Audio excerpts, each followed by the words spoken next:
Thank you for staying with us. President of the Dangote Group, Aliko Dangote, has urged President Bola Tinubu to include refined petroleum products such as petrol and diesel in the federal government's Nigeria First policy ban on imports. This policy aims to prevent government agencies from importing goods that can be produced locally. However, oil marketers and industry analysts unanimously rejected Dangote's call. Speaking at the Global Community Insights Conference on West Africa refined fuel markets, Dangote argued the fuel imports undermine local refining, discourage investment, and introduce cheap and toxic substandard petroleum products dumped into Nigeria.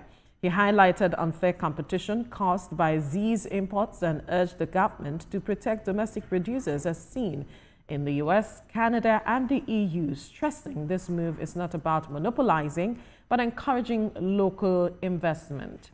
Joining us via Zoom from the United States of America is convener Social Rehabilitation, Grace and Support Initiative, Dr. Oludare Marindoti. Good morning. It's good to have you join us. Good morning, Veronica. Good morning, everybody at the studio. Great. Thank you for joining us once again. Now, Nigeria First is the policy, as we have seen, as Trump also is pushing America First. But a lot of Nigerians are suspicious of this move by Aliko Dangote, saying that perhaps he's trying to monopolize the market, knowing that he is at the forefront, as we see, especially with his refinery and what he has been trying to do for Nigerians. But there are those who still can't trust his move. From your perspective, how do you interpret this move by Aliko Dangote pushing for Nigeria First policy regarding fuel imports? Thank you very much. Aliko Dangote is a behemoth, is national pride. I live in America and I always boast about the fact that, yes, Nigeria has the richest black man in the world, even though we still also have the largest proportion of poor people in the world. And they remind me that, so we have to look at it from a very, tactical point of view. And, like Bob Marley said, if you know your history, you know where you're coming from. So let us look at the history of Dangote in business. He has done a lot for Nigeria, philanthropically, he gave us 150 million during Ebola, 200 million during COVID. And, but from 1977, when he said he started his business, he's been chums with all the head of states, according to his own accounts. I mean, I think he even sadly lost one of his brothers when Abacha's first son, Ibrahim Abacha, passed away. So, but we have to look at the pattern of his business in totality. And when we look at it, in 99, when the new democracy came in, we had the story that it was reported that Dangote had express right for rice, cement, and I think sugar. And one thing that I also noticed about that time, because I was in secondary school, was that the taste of my Coke started to change. When they got the access to flour, I noticed that the thickness in my gala started to change, because I could remember eating out the flour part of the gala and then chewing the sausage, but then the sausage started to thin out. Now you just get maybe like meat stock or even beans in your gala. And when you now progress to look at the battle he had with Ibeto Cement in what's it called, around 2007 or something, whereby Ibeto was shut down for 2 years under Obasanjo, and then when Yaradua came in and then reinstated his license to import, Dangote went to court and was suing Nigeria for not collecting enough taxes. I don't know how he has maybe has a fiduciary responsibility to Nigeria. What I know is that he's supposed to have his fiduciary responsibility to his own bottom line and his shareholder, but he was fighting for Nigeria so that we can collect tax. So when you look at this pattern of activities, I mean, yesterday, we must include that he did withdraw his case against the midstream regulators and all. So when you look at his history of the actions he has taken in business, it shows that Dangote is a typical what's called example of what we will call an infantile businessman. An infant is someone that cannot walk by themselves. So you need to carry them, you need to breastfeed them. And a lot of his businesses seem to have been subsisted by the breastfeeding and the adult wet nursing of the Nigerian government. And that is what he is expecting to get, because if you look at it, this refinery project is his largest. When he made a little bit, a fraction of that investment in cement, he got exclusive rights. In flour, he got exclusive rights. In sugar, got exclusive rights. So he thought this was going to be, game as usual. But apparently, President Tinubu is someone who was smart enough to recognize that should he grant Dangote this exception, he will be handing Dangote the rope that Dangote was going to use to hang him economically. Because then what happens if during the build-up to the 2027 election, Dangote refinery breaks up, and then we now do as a fault, turnaround maintenance, and then we have fuel scarcity leading up to the election. So the president did this, and I think that is something that might be shocking to Dangote. And that's why you will see that he has been writing love letters to the president. He said he's like the best thing since sliced bread and, the savior after Jesus Christ. What you're saying, Dr. Marindoti, if I could just, butt into your line of thoughts, is that his move, he has sinister motives that could mean that he wants to monopolize the sector. Well, I will not be able to get into the frame work or the frame mind of the man. When I was growing up, Dangote was my role model. I wanted to be like him, and then I realized that I needed a few exclusive license. Like I've been supporting President Tinubu, and I just want to make this plea. They should just give me an exclusive right to be making kuli in Nigeria. Just me selling kuli to 200 million people. I'll become a billionaire in 2 years. I will not prejudge what his intentions are. I can only talk about the result of his entry into several sectors and the impact and the effect it had on our economy. All right, Doctor. That is what I was talking about. You really made me laugh when you talked about your Coke changing taste and the gala getting slimmer. And now you want to sell kuli. You are a very busy guy. All right, let us look at this thing from another perspective. If we stop importing fuel, will it be good for the Nigerian economy, taking every other thing into consideration? Let's say it wouldn't look as if Dangote is going to have a monopoly. We have competition. We have other people that are refining fuel in Nigeria. And we decide, look, we are not going to import fuel anymore. What are the advantages of that kind of decision? I don't see any advantage to it. We have to first think about it this way. When the president said Nigeria first, Nigeria is not a geographical expression. Okay, maybe I will not describe Nigeria as a geographical expression, but the Nigeria we have today is the representation of the people. So we have to think about what is best for the people first, not what is operating within Nigeria. So when we are now talking about, what is, this stopping the importation of fuel, you guys were talking in the studio about meter. You know that one of the reasons why the meter is cut is because there's a cabal that was even attacking President Tinubu when he was trying to get meters to come into Nigeria from Germany, saying that we should always buy from us. So this is what they do. This is the history. Go and look at all our businessmen. Read about them on Wikipedia, anything. A lot of them got exclusive rights at the expense of us, of you and me. We've been brainwashed to believe that Dangote refinery is our father's property. No, it belongs to Dangote and his shareholders. What belongs to you is your ability to put fuel in your car and get it without going through any form of hassle. And that is what the job of the president should be. The duty of the president is not to ensure that Dangote makes money or Nigerian businessmen make money. His duty is to ensure that the environment is good, so that should they do good business, they are going to make money. And that is what the president has tried to do with this liberalization move. But if he should go and give Dangote that, he has just served into his hand. And I'm pretty sure they are going to use it because, like I've always said, the elite are not happy with this dollar unification. And they are going to wield their power. And that is why, I know you probably guessed I was going to mention this about food that I have been talking about. Let us think about it this way. Fuel is food for machine. Food is fuel for human beings. Now, think about the fact that Dangote is trying to let us ban importation of the food for machine. think about the impact it will have on our economy downstream. Imagine if we had now put maybe 70% import duty on the food for machine, like we have on rice, flour, sugar, and all these other things. What will be the effect? That scarcity, that severe starvation. What you need is competition. Competition will make you to go under the stress that you need to innovate. And I'll give you an example in history, not long history, just about 10 years ago, when the Saudi and the United States were having price war. The Saudis decided that they were going to flood the market with a lot of petrol so that American fracking, because America is a high, cost producer, that American fracking will not be productive. So they wanted to crash the price. But guess what the Americans did? Yes, some people lost jobs in that sector, but just for a little while.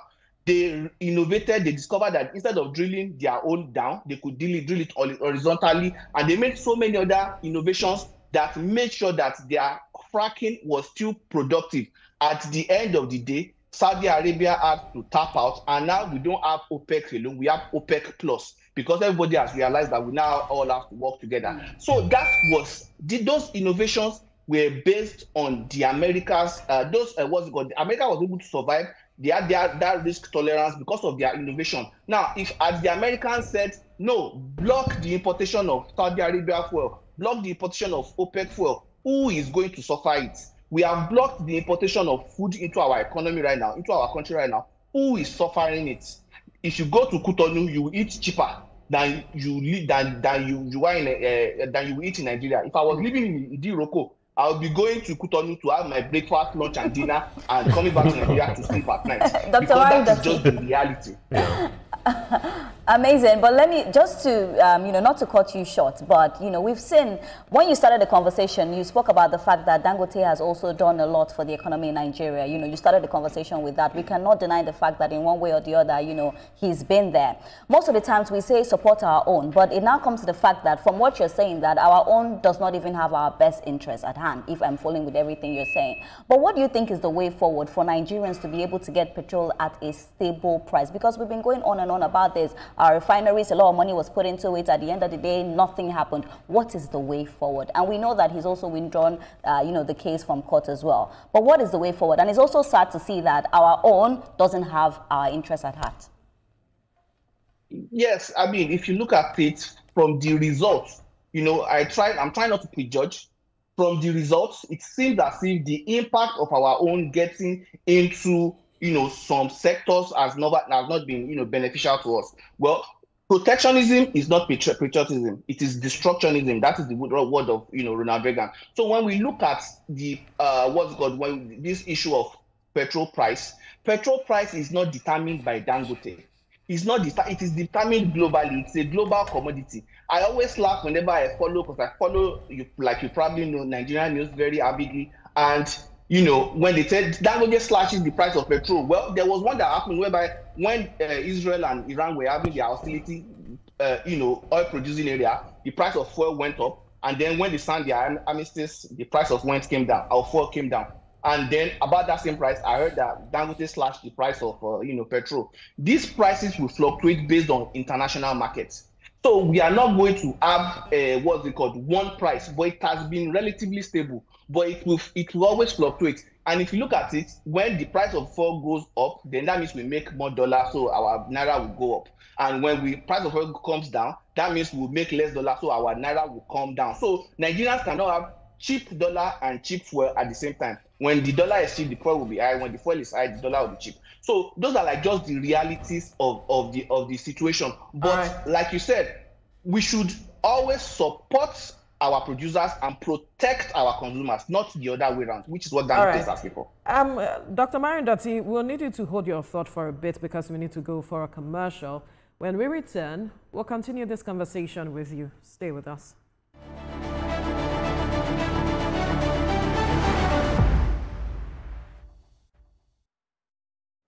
When malaria knocks you down, you can be sure parasites are having a party in your system. Welcome to our new kingdom, guys! Comel, an effective weapon against malaria.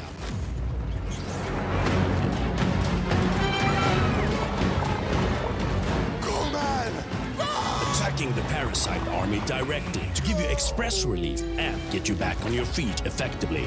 Chrome out on malaria gone.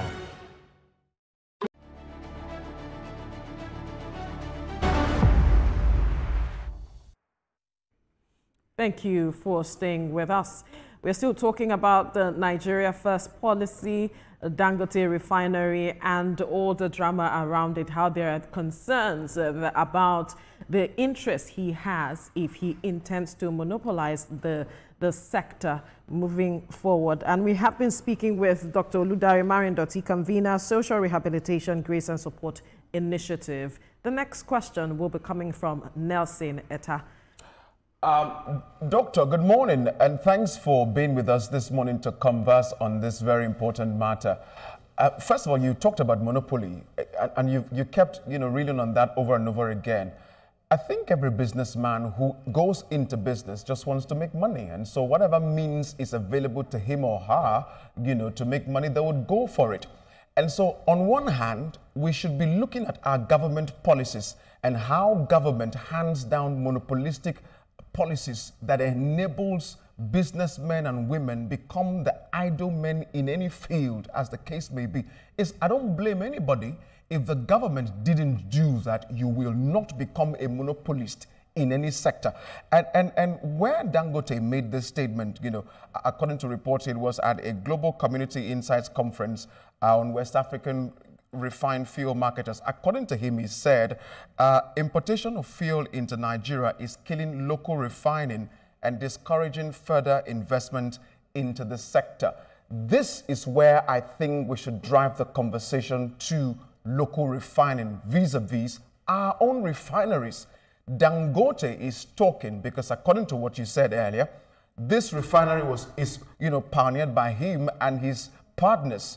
What then is wrong with Nigeria's owned refinery? If we're talking Nigeria first, shouldn't the refinery owned by this country be part of the elements of that first project so that we can then come back to the conversation of decentralizing the ownership of fuel import or fuel distribution in this country? Yeah, thank you. If you look at it from that point of view, you can look at the time where those refineries were built. Like President Obama just said it, they were not built to operate in scale. They were too small. And a lot of people even Patstomi said it, I think it was yesterday, that he actually suggested in the beginning of the democracy, like 25 years ago, that Nigeria should give it away. He gave example of how the UK sold Rolls Royce for one pound and Jaguar for £1, and those are like behemoth businesses right now. So it is the government does not know how to regulate businesses, and you are right when you talk about monopoly, and every businessman will want a monopoly. I just told you I want a monopoly in Kuli Kuli. If anything, TVC will want to be the only TV on air, but it is the job and the duty of the government through its antitrust policy to ensure that these things don't occur, because if it occurs, you are putting your people at risk. You are selling them out for cheap, which is what has been happening to us in the history of this of our democracy. We all blame our politicians for stealing money and all. No, our politicians don't feel compared to how much they allow the rich men to make. It doesn't compare. So our politicians are essentially what the Yugoslavs will call Borisne Budele. I will not say the translation in English because Veronica will not let me. But so the job of the Nigerian government is to protect us, the consumers. You can achieve monopoly. There are a lot of people who have achieved monopoly, but monopoly can be achieved only via efficiency. If you look at Nigeria, market right now, maybe everybody watches maybe multi-choice, or maybe everybody watches Premier League or something because people love it. That is essentially, Premier League is essentially almost a monopoly in Nigeria, and that was attained not by government favoritism, not by banning import duty, not by suing your competitors, but by by your efficiency. I will give you a very strange story of antitrust between Microsoft, Bill Gates, whereby because Bill Gates decided to put Internet Explorer into his Windows 98, the United States government sued him because there was another business that was trying to sell a browser. And Bill Gates had to pay that guy, I think it was Netscape, billions of dollars in settlements as a result of the cost. And even the United States government were the ones that are suing. What's it called? The reason Apple iPhone changed their charger to the same USB-C charger that you can use with Android is because of a lawsuit by the Biden administration, because that is considered an anti-competitive move. So if you are now thinking about it in the light of someone going to the court to sue that the federal government should stop allowing people to import petrol, when will he now sue for us to buy the air that we breathe in from him, or maybe we must come and buy water from him too? Do you get? So we need to understand that monopoly is not a bad thing if it is derived through efficiency.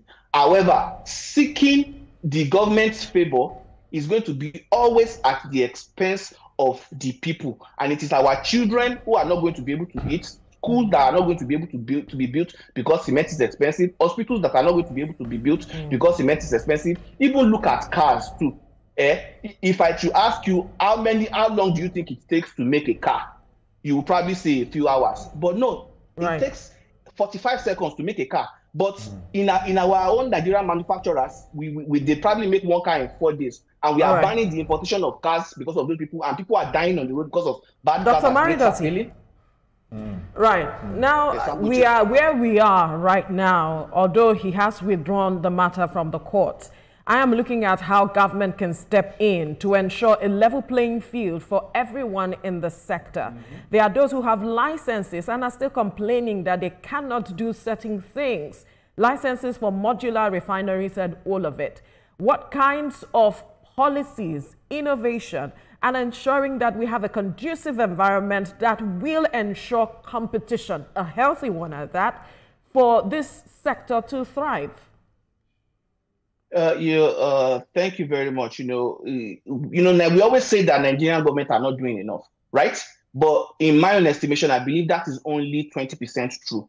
I believe we can apply the Pareto principle of 80-20. Vital few is those 20%. The trivial many 80% are when the times that the government is doing too much that is hindering the growth of business. If we want to allow a level playing field, the government needs to step back and just set the rules so that everybody plays by the rules.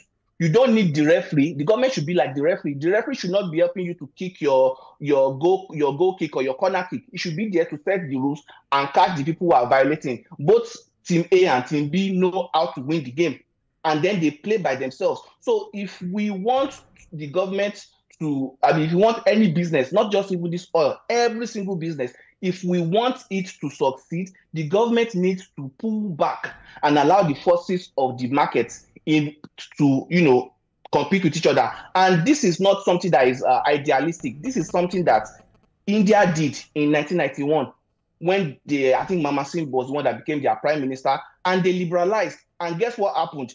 India that did not have money in their foreign reserve, their diaspora living in the United States sent money home, and that helps their economy, which is the same kind of thing that the president is doing right now. When they liberalize the exchange rate, all of us sending money right now, I don't even know my advocate's number anymore, because I just send it directly to my bank account, and that money goes to the CBN, and they can use it to boost our economy. So the government essentially needs, in Nigeria especially, to pull back, hands off, and let prosperity come into place. Let prosperity come into our life.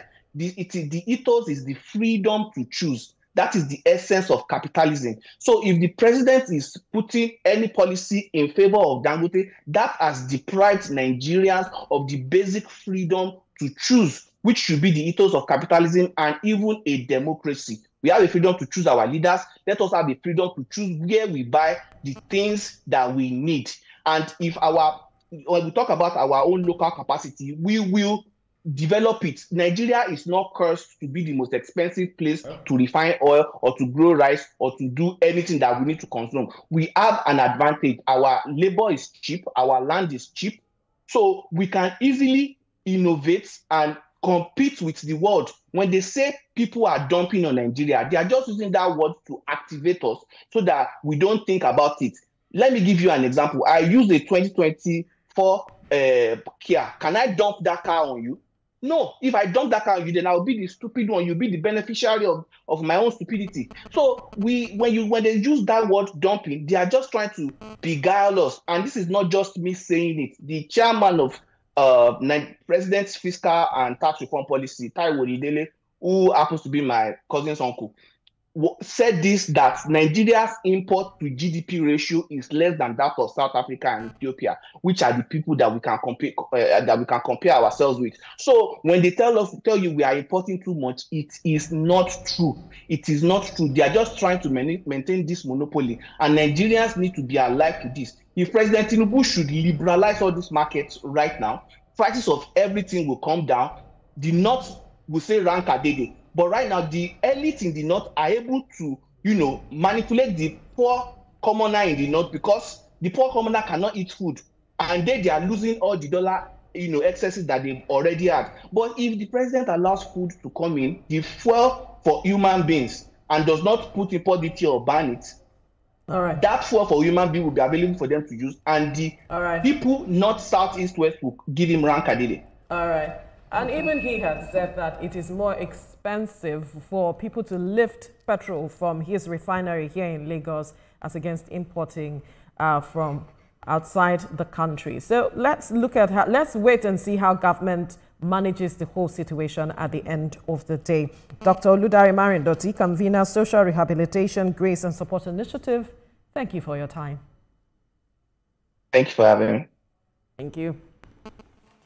All right, still ahead on TVC Breakfast, marketers cry foul as Dangote pushes for fuel import ban. Join us after the break for this conversation.